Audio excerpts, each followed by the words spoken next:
Shalom, jemaat yang dikasihi Tuhan Yesus Kristus. Sebelum kita mendengar renungan firman Tuhan hari ini, marilah kita berdoa.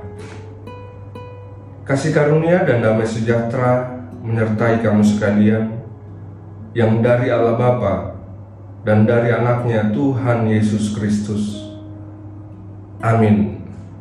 Bapak Ibu jemaat yang dikasihi Tuhan, marilah kita mendengar renungan firman Tuhan hari ini yang tertulis dalam Mazmur 51 ayat 5. Beginilah firman Tuhan. Sebab aku sendiri sadar akan pelanggaranku, aku senantiasa bergumul dengan dosaku. Demikian pembacaan firman Tuhan. Jemaat yang dikasihi Tuhan, manusia identik dengan keterbatasan. Kita seringkali terbatas dalam melakukan segala sesuatu, dalam mencapai segala sesuatu. Bahkan sebagai manusia yang terbatas, kita disebut sebagai manusia yang lemah, yang kadang tidak berdaya di dalam menjalani kehidupan ini. Begitu juga dengan kesalahan-kesalahan dan pelanggaran-pelanggaran yang kita lakukan. Sebagai seorang manusia yang tidak sempurna, kita sering melakukan kesalahan. Kita sering melakukan dosa dalam kehidupan ini. Jemaat yang dikasihi Tuhan Yesus Kristus, mari kita belajar dari firman Tuhan hari ini. Daud yang diberkati Tuhan menjadi seorang raja, akhirnya jatuh dalam sekejap. Dia melakukan dosa, pelanggaran di hadapan Tuhan, yaitu dosa perzinahan. Dia mengambil istri orang lain, dan akhirnya Allah marah terhadap dia.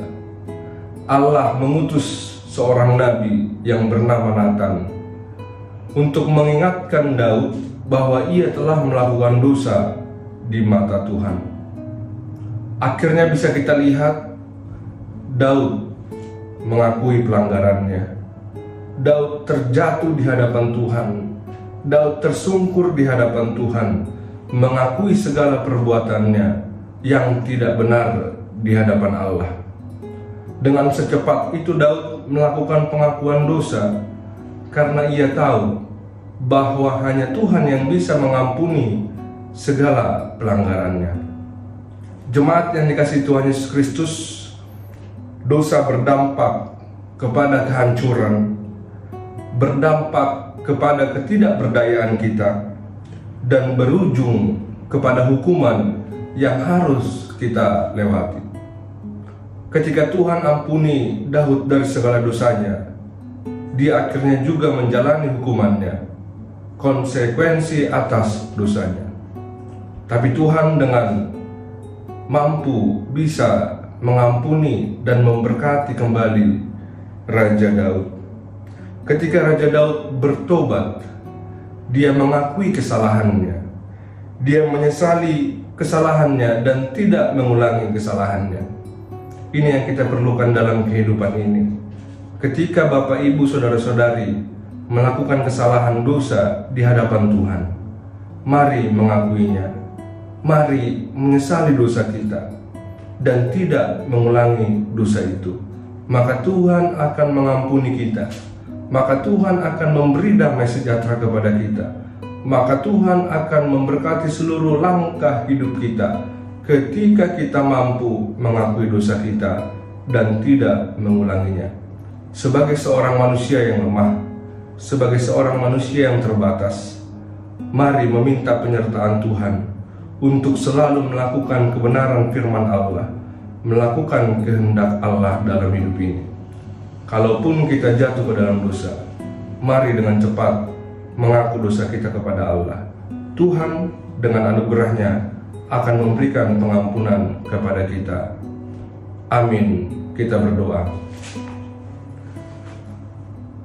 Allah Bapa kami yang bertahta tinggi dalam kerajaan surga, kami bersyukur Tuhan hingga hari ini Engkau masih memberikan kekuatan kepada kami. Anugerah-Mu lewat nafas kehidupan, lewat berkat yang Kau berikan kepada kami. Kami mengucap syukur atas segalanya Tuhan. Di hari ini Tuhan, kami akan melakukan aktivitas kami, kegiatan kami, pekerjaan kami. Biarlah Engkau yang menyertai kami, memberikan kekuatan kepada kami. Biarlah Engkau juga yang menuntun kami, agar dalam setiap apa yang kami lakukan, menjadi kemuliaan nama-Mu. Kami juga menyerahkan Tuhan segala pergumulan hidup kami, di tengah-tengah keluarga kami, rumah tangga kami, anak-anak kami, dan orang tua kami. Engkau Tuhan yang menuntun kami, menguatkan kami, supaya kami bisa melewati segala pergumulan kami dengan penyertaan Tuhan, agar kami tetap setia memuliakan nama-Mu dalam setiap suka dan duka, dalam setiap pergumulan bahkan sukacita yang boleh Tuhan berikan dalam kehidupan kami. Kami juga berdoa Tuhan untuk jemaat-Mu yang sedang sakit. Engkau yang memberikan kesembuhan kepada mereka. Kehendak-Mu yang terjadi di dalam kehidupan mereka. Teman-teman kami yang sedang dalam pergumulan, Engkau yang selalu menguatkan mereka. Orang tua kami dimanapun mereka berada, anak-anak kami juga Tuhan, Engkau yang menyertai kehidupan mereka. Kami serahkan Tuhan pekerjaan kami, apapun yang kami lakukan, tubuh, jiwa, roh kami, hanya ke dalam tangan pengasihan-Mu, sekarang, esok, sampai selama-lamanya. Ampuni kami Bapa dalam setiap dosa dan pelanggaran kami, supaya kami layak disebut sebagai anak Allah. Di dalam Kristus Yesus, kami berdoa dan mengucap syukur. Anugerah Tuhan kita Yesus Kristus, kasih Allah Bapa dan persekutuan Roh Kudus menyertai kamu sekalian. Amin. Shalom. Tuhan memberkati kita. Horas.